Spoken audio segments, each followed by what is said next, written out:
Alright, people, we're back. You guys know the drill. Um, Running down UFC 119, just real quick here. Wanted to let you guys know up front, I have a WEC, a couple of WEC fights that I really found pretty badass, so I'm going to run down those on the next video. But I want to let you know right now, I'm a little behind because all the blog talk shows and stuff like that. If you guys haven't checked it out, man, definitely want to head over there. Give it a listen. If you don't like it, that's cool, man. You know what I mean? No big deal. Definitely go give it a listen. Or tune in with us, man. You know, tune in when when the show's on. Usually we try to do Wednesdays and Sundays. Every now and then we'll slip in like a Monday or a Friday or something like that. So you might want to check back, you know, in case we miss a normal scheduled show. You know, but we try to aim for Sundays and Wednesdays at 7 p.m. Eastern Standard Time. So, and it's blogtalkradio.com/MMA Lowdown. So, but my normal webpage that I'm pretty much working out of is illegalelbow.com. So, that is the page to check out. Cool fights there, man. Some of my YouTube videos are there as well. Announcements and stuff for Blog Talk. Funny pictures, stuff like that. Just pictures from past fights, stuff like that. Not a whole lot of pics yet, but lots of videos. It's a pretty basic page. What it does basically is kind of promotes Blog Talk more or less, because that's pretty much what kind of the direction I'm going is, like a pretty much a radio show. You know what I mean, with a web page supporting it and stuff like that. And obviously you want to build, you know, from the ground up. You know, get more members over there. So if you guys want to help out with that, that would be greatly appreciated. But actually right now I'm kind of looking into t-shirts, trying to get the name around a little bit. illegalelbow.com, so give it a look. Anyway, on with the card. Mark Hunt made his debut, and it was depressing to me, because it was depressing and it was cool in another way. So the way I looked at it, it's like Mark Hunt made his debut. They showed pictures of him, man. He looked like a different person. I don't know if it was just he needed a haircut, he needed to dye it back to blonde or something for fight night. I don't know what it was, man, but he looked like a different person in the picture I saw. It looked like he dropped a bunch of weight. But we get to the fight, he looks just like he did in Pride, in my opinion. I mean, maybe I'm wrong. Maybe he might have trimmed down a little bit, but not much. I don't know if they beefed it up more than they should have, because it looked to me like he looked like a different person. But like I said, man, I think it was just the dark hair versus the light hair that he's known for. He's taking on Sean McCorkle. Sean McCorkle, man, he did good, man. He's still undefeated too. So, you know, I'm not saying he's amazing or something like that, but he looked good in that fight, man. He had really good submissions off his back, obviously. You know what I mean? But that is Mark Hunt's weakness, his submissions. Obviously still is. So I thought he would have, you know, got a little more defense when it came to that, too. At least I hope he did, you know. I hoped he would have. But he didn't, you know, and it sucks. So, but, you know, hey, life goes on. Next fight I thought was interesting. Good matchup was Matt Mitrione and Joey Beltran. I don't know, man. I going into this fight, I kind of leaned towards Matt Mitrione, but I thought, you know what, it could make for a nasty match if you get Beltran really, you know, swinging for the fences. You know what I mean? It could turn out to be a pretty nasty match. But and I thought, you know, Matt's off his back kind of submission skills. I thought he might have done pretty good, you know, or if he gets top position or something like that, he might be able to submit Beltran, you know. But it was a 29-28, you know, decision win for Mitrione. Dalloway took out Dirksen, man. Dirksen looked good. Dirksen looked really good in this fight, but I thought, man, Dirksen really never got a chance to really show his game or work his game. Cause, man, Dalloway.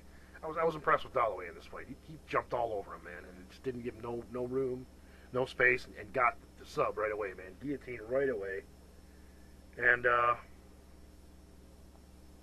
yeah, guillotine win for C.B. Dalloway. C.B. Dalloway, I've never really been all that interested in the guy, but definitely, you know, I got a little more respect for the guy, you know, from Saturday's matchup, you know, last Saturday. But moving on to Gillard takes out Jeremy Stevens. You know, this was kind of a close win, but one thing I thought about Jeremy Stevens, I thought he looked really good. Come on, go on, bud, go on. Damn dog, bugging the hell out of me, man. I thought Jeremy Stevens showed up just a little slow. You know, Gillard was able to get in, get out. You know, get in, get his punches done, and get out. You know what I mean? it kind of, you could tell Jeremy Stevens was getting frustrated, you know what I mean? Because he wasn't able to get any of his shots off, you know. He was swinging with just intent to kill, you know what I mean? But Hank Larn was able to get in, get out, and you know, frustrate him through the whole fight pretty much. You know, Jeremy Stevens, I think if he'd have landed a couple of them shots, it would have looked pretty good, man. It would have been a good, might have been a tough situation for Glar to get out of, but Glar didn't have to worry about it, really. You know what I mean? Kind of a, I don't know, man. There's kind of two ways of looking at this match. It was like Jeremy was a little too slow, or Glar was running a little too much. You know, some people commented on, you know, Glar was running the whole time. Well, you know, a lot of people comment that Frankie Edgar's running too much in both matches against BJ Penn, but he kicked BJ's ass the whole time in those two fights. You know what I mean? We gotta admit to that. You know what I mean? I'm a BJ Penn fan. You know, I'll go ahead and say it. Not a huge fan. You know what I mean? But I respect the guy, and I mean the guy's been a staple in the sport for a long time. But Frankie Edgar took the victory twice. I mean, you know, unquestionable. Took the victory twice against him.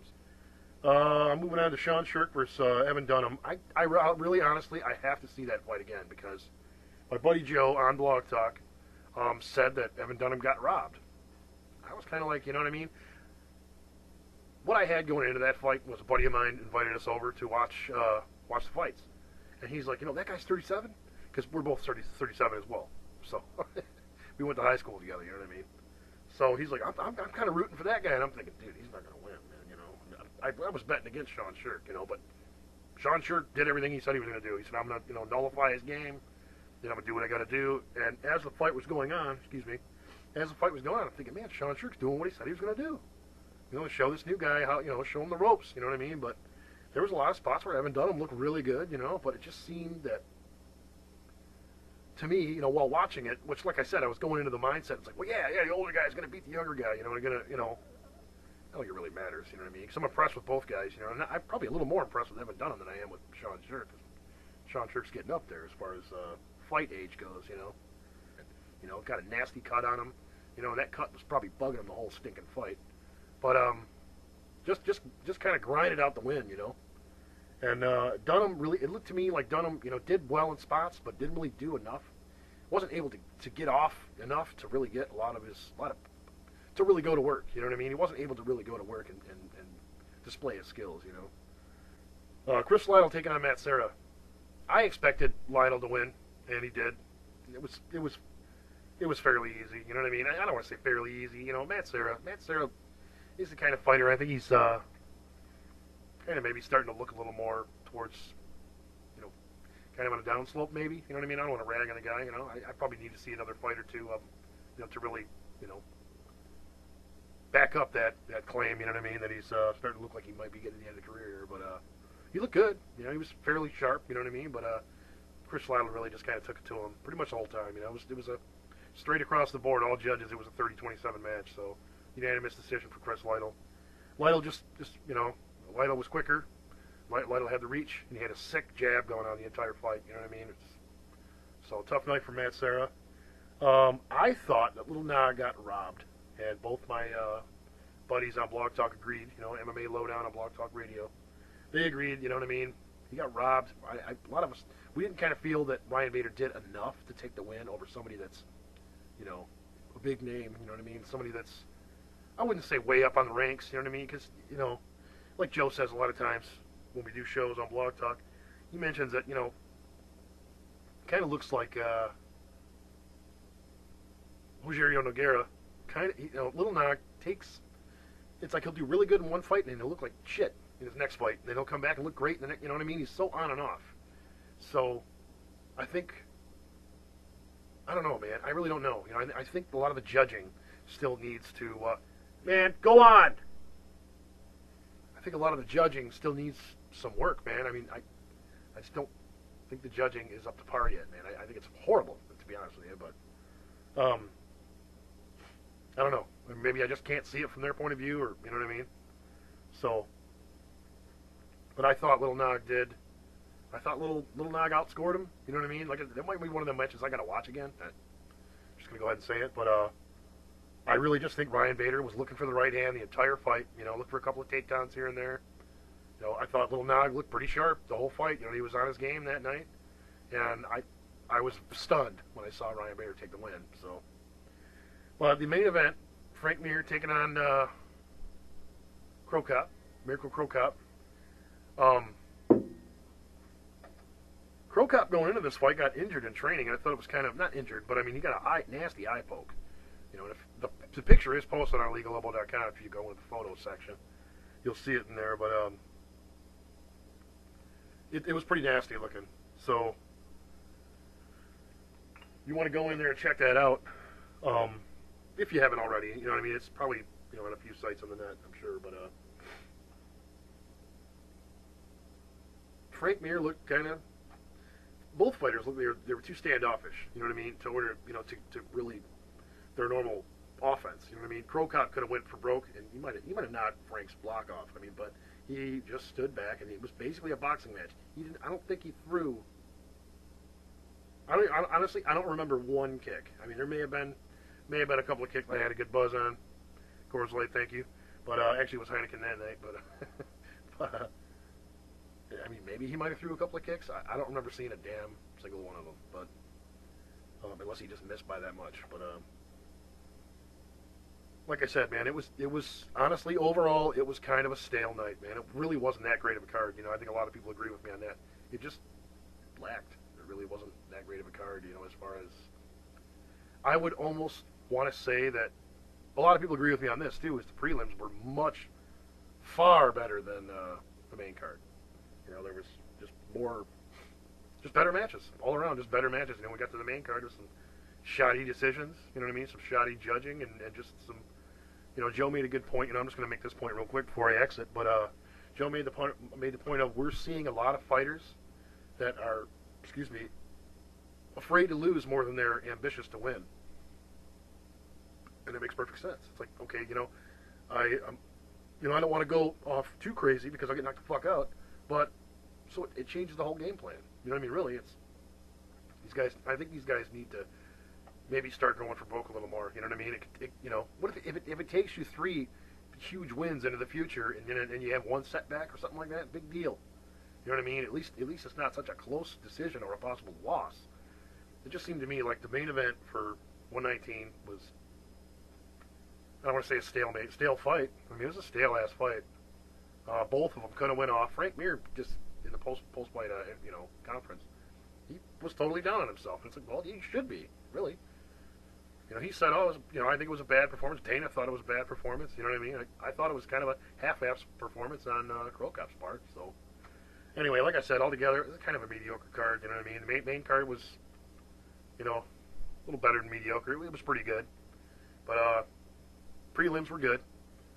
But overall, worth $50? Nah, not really. I mean, not to our normal $50 we spend. You know what I mean? So, you know, on a good card. It was probably about 40% of what UFC 106 was, or UFC 100. You know what I mean? Not 106, excuse me. Like 111 or, you know what I mean, 114. Those are good cards. You know what I mean? So, it wasn't nothing like those. Not even nearly. But anyway, man, like I said, blogtalkradio.com/MMA Lowdown. If you want to give that a look, jump on a show with us. Like I said, Sundays and Wednesdays, 7 p.m. If we don't start at 7, we might start, you know, between 7 and 8. So 7:30, 8 o'clock, somewhere around there. Working a lot of hours, so sometimes I get a late start. So stick with me on that. Other than that, man, that's pretty much it, man. My next show will be I'll have some WEC highlights from the other night. Aldo just cremated Manny. I going into that fight, I'm like, you know, Manny ain't got a shot. You know, he's gonna shut him down quick. You know, and it was just as I thought. It was funny. I was talking to a buddy of mine, texting during the fight. I said, you know what? I think Aldo's gonna take him out, second round knockout. That's exactly how it happened. I was just like, damn, I got it right on. Holy shit. So, anyhow, man, I appreciate you guys sticking around, checking out the shows and stuff like that, or excuse me, the videos. Join us on the show too, man. You guys, I think you guys will like it, man. If you like, you know, decent fight talk, stuff like that, call in, man. 917-889-8894. If you haven't hit the subscribe button, go ahead and do it. Don't be shy. And we'll see you soon, man. Go check out LegalElbow.com. You should probably do it now. There's a lot of good stuff over there. Good post-fight, pre-fight stuff, all kinds of stuff, man. Good stuff with interviews and shit like that. So we'll see you guys. Take care.